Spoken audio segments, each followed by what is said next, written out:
ልጆች መቼስ እንደው ዝም ብላችሁ አስቡት። አሁን በምድር ላይ ያሉ ሹማምንት ነገስታቶች እኛን በቀን 7 ጊዜ በጣም ትልቅ ፖዚሽን ላይ ያሉ ሰዎች በቀን 7 ጊዜ አለ በቀን 1 ጊዜ ላገኘ ቢሉ መቼ ደስታችን እጥፍ ድርብ ነው አይደል? እንኳን እኛ ማለት ነው በእኛ ዙሪያ ያሉ ሰዎች ደስታቸው እጥፍ ድርብ ነው የሚሆነው። አሁን እየተናገረን ያለው እግዚአብሔር በቀን 7 ጊዜ ከኔ ጋር ተነጋገሩ እያለ 7 ጊዜ ስንነጋገር እንዴት እንደምንነጋገርም የሥርዓት ጌታ ስለሆነ ይሄን ያስተምረናል። 7ቱን ሰዓታቶች እንመልከት። የመጀመሪያው ያው ጸሎተ ነግ የሚባለው ነው። የ12 ሰዓቱ ጠዋት 12 ሰዓት ላይ ለምን እንጸልያለን? እሱን በኋላ እናያለን። ሁለተኛው የሰለስት ወይም የ3 ሰዓት ጸሎት ነው። ሶስተኛው የቀትር የሚባለው የ6 ሰዓት ጸሎት ነው።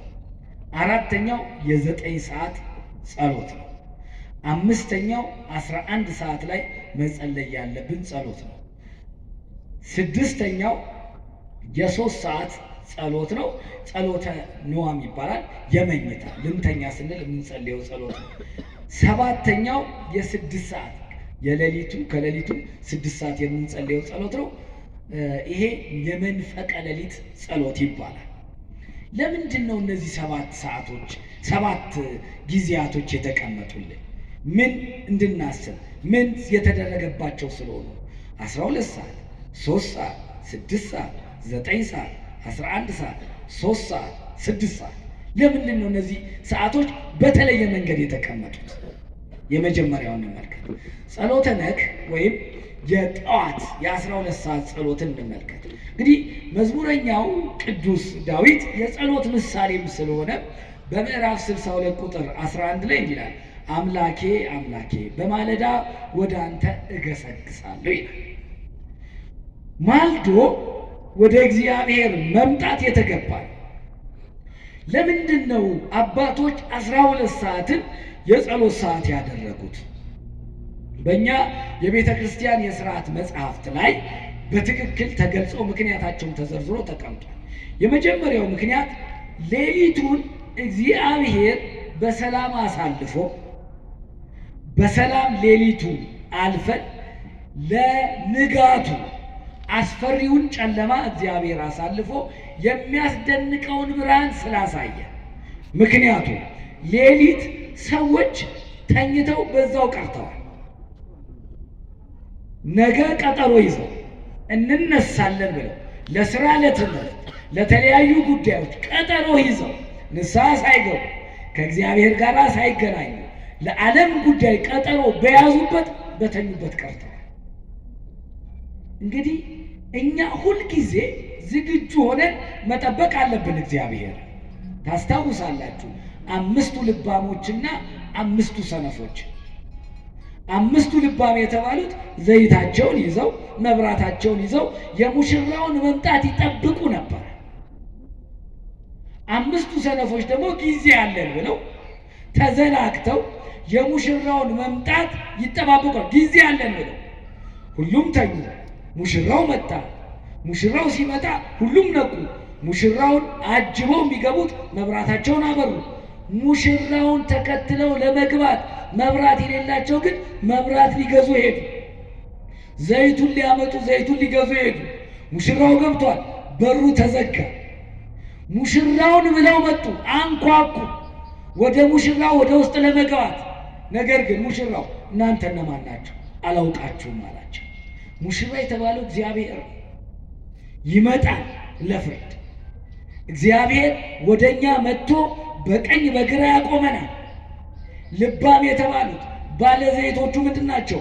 የእግዚአብሔርን መምጣት አስበው ነግ ጠዋት ወደ እግዚአብሔር የሚመጡ ሁሌ እግዚአብሔርን የሚለምኑ ንስሐ ዕድሜ እንዲሰጣቸው እግዚአብሔርን የሚጠይቁ እግዚአብሔርን በልመናቸው ለንስሐ ዕድሜ የሰጣቸው በተሰጣቸው ዕድሜ ንስሐ የገቡ እግዚአብሔርን ዝግጁ ሆነው ከመምህራን ንስሐዎቻቸው የንስሐ ትምህርታቸውን ተቀብለው ንስሐ ገብተው ቅዱስ ሥጋውን ክቡር ደሙን ተቀብለው ሰው መቼም በየዘመኑ ያጠፋል። ቢወድቁ እየተነሱ ቢበድሉ እየካሱ ከእግዚአብሔር ፊት ሳይለዩ የጠበቁት እነዛ ልባሞቹ ናቸው። ጌታ ኑ ብሎ የሚያስገባቸው እግዚአብሔር ልጆች፣ ሁሉ ነገር ልክ መጠን ጊዜ አለ። ሁሉም ነገር ያልፋል። የማያልፈው ወደ እግዚአብሔር መንግሥት ከገቡ መውጣት የለም። ወደ ሲኦልም ከገቡ መውጣት የለም። እግዚአብሔር ፍርዱን አስተካክሎልን በንስሐ ተመልሰን ማረን ብለን በቤቱ ስንገኝ ይሄንን እድል ይሰጠናል።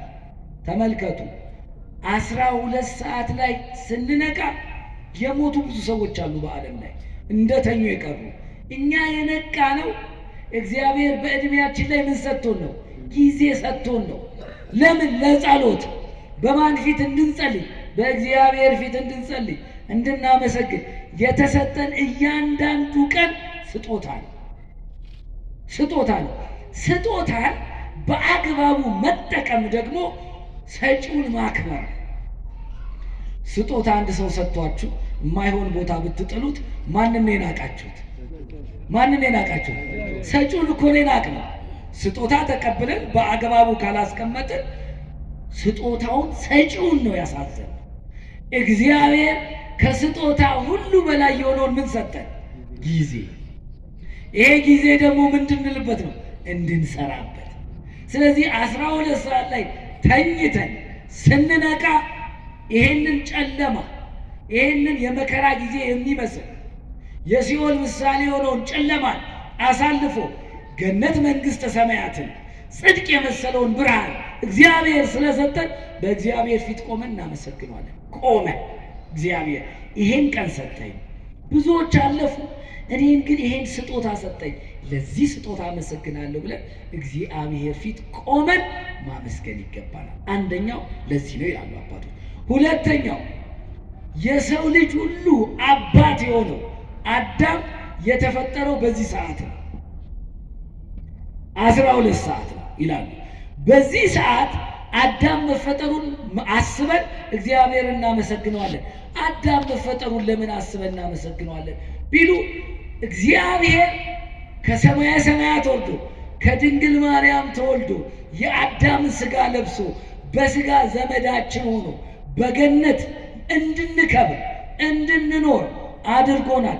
የአዳም መፈጠር፣ የድንግል ማርያም መምጣት፣ የክርስቶስ ሰው መሆን እግዚአብሔር ሰውን ያከበረበት አዳምን መስሎ ዳግማዊው አዳም ተብሎ ክርስቶስ አምላክ የሆነው ጌታ ፍጹም ሰው እንዲሆን ምክንያት የሆነች ድንግል ማርያም ከአዳም ተገኝታለችና የአዳም መፈጠር ለሰው ልጅ ክብር ነው፣ የሰው ልጅ መገኘት ነው።